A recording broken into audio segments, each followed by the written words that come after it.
Good morning class. Welcome back to our next class. Today we are exercise 2.4 question number 5. शोभो की माँ की आयु शोभो की आयु की 6 गुनी है। 5 वर्ष बाद शोभो की आयु उसकी माँ की वर्तमान आयु की 1/3 हो जाएगी। उनकी आयु ज्ञात कीजिए।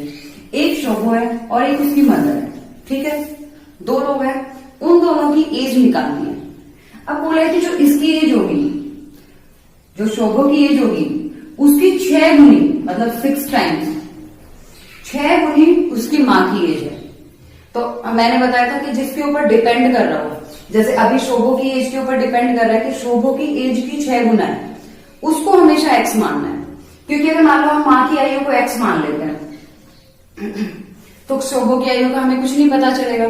लेकिन अगर हम शोभो की आयु को एक्स मान लेंगे तो पता है हमें माँ की आयु जो भी शोभो की आयु होगी उसकी 6 गुनी है। मतलब क्या हो जाएगा, 6 गुना एक्स 6।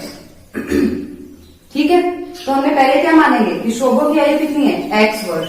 तो माना शोभो की आयु एक्स वर्ष है, तब शोभो की माँ की आयु क्या हो जाएगी, 6x। ये दोनों फर्स्ट लाइन में दिए हुए हैं।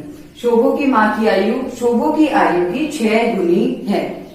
फिर लास्ट वर्ड देखिए, 5 वर्ष बाद सॉरी 5 वर्ष बाद। अब देखो मान लो आपकी एज 10 वर्ष है, तो आप 5 साल बाद क्या करोगे, प्लस करोगे 15 साल। 10 साल बाद क्या करोगे, प्लस 10 करोगे।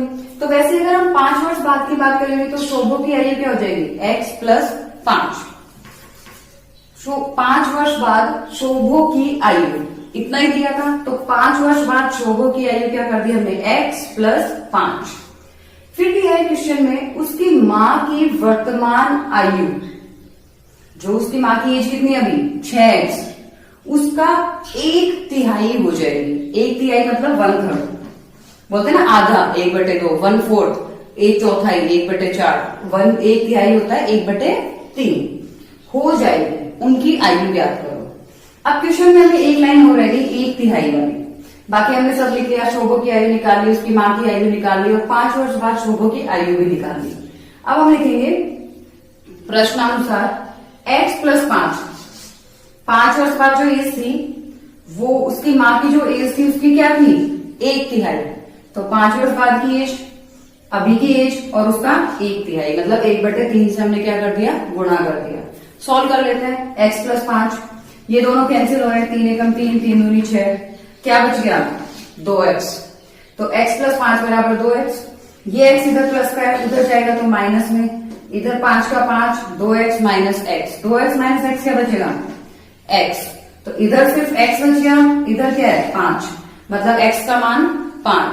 x माना क्या था, शोभो की वर्तमान आयु। तो शोभो की वर्तमान आयु तो आ गई 5, उसकी माँ की आयु कितनी है 6x, मतलब 6 गुणा 5, 6 पंजे 30। ये था, बहुत ही सिंपल सा क्वेश्चन था। एक क्वेश्चन और कर लेते हैं, क्वेश्चन नंबर 6।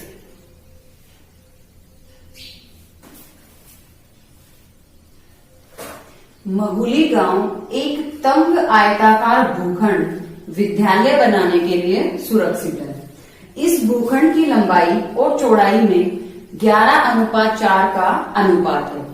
ग्राम पंचायत को इस भूखंड की बाढ़ कराने में 100 रुपए प्रति मीटर की दर से 75,000 व्यय करने होंगे। इस भूखंड की माप ज्ञात कीजिए। थोड़ा लेंथी सा क्वेश्चन है तो आपको थोड़ा सा कंफ्यूजिंग लग रहा होगा, लेकिन बहुत ही इजी क्वेश्चन है।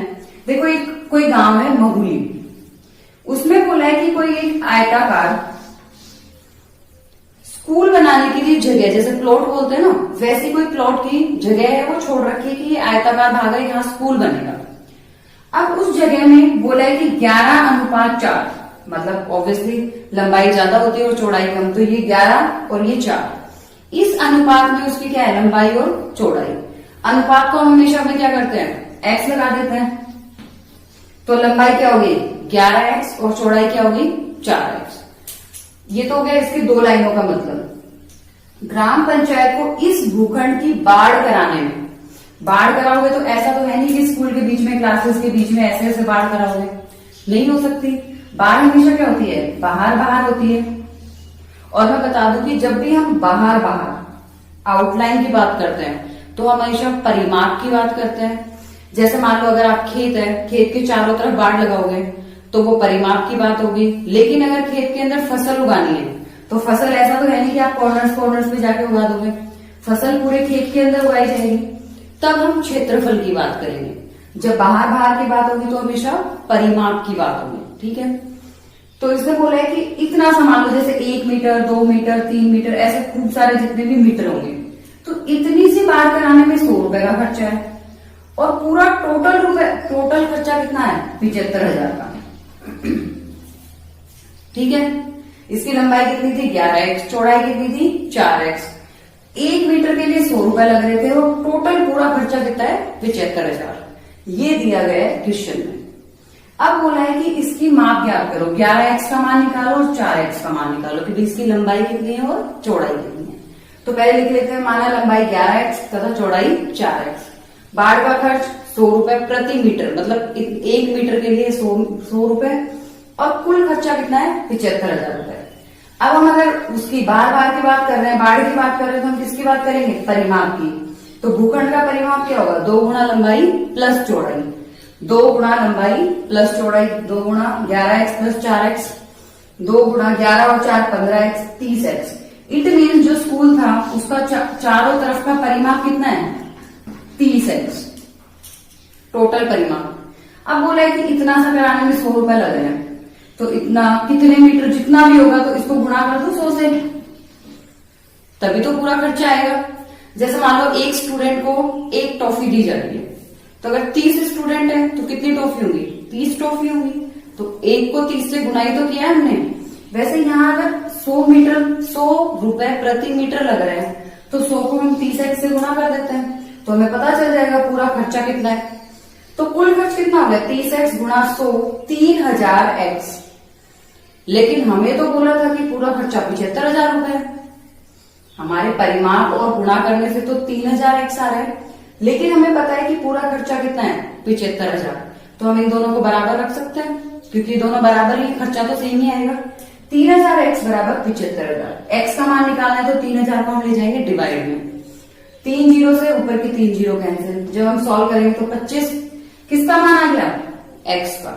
अब हमें निकालना क्या था? 11x और 4x, मतलब लंबाई और चौड़ाई। तो भूखंड की लंबाई 11 गुना x, 11 गुना 25, 275 मीटर। भूखंड की चौड़ाई 4x, 4 गुना 25, 100 मीटर। बहुत ही इजी क्वेश्चन था, मैं रिपीट कर रही हूँ। एक आयताकार भाग था, उसकी लंबाई और चौड़ाई का अनुपात 11:4 था। बोला है कि 100 रुपए प्रति मीटर खर्चा है और 75,000 टोटल खर्चा है। तो पहले हमने इसको 11x और इसको 4x मान लिया, फिर हमने इनका परिमाप निकाला जो कि 30x आया, उसको हमने 100 से मल्टीप्लाई किया तब हमारे पास 3000x आया, और 3000x को और 75,000 को बराबर रख के x का मान निकाला, जिससे हम 11x और 4x को आराम से निकाल सकते हैं।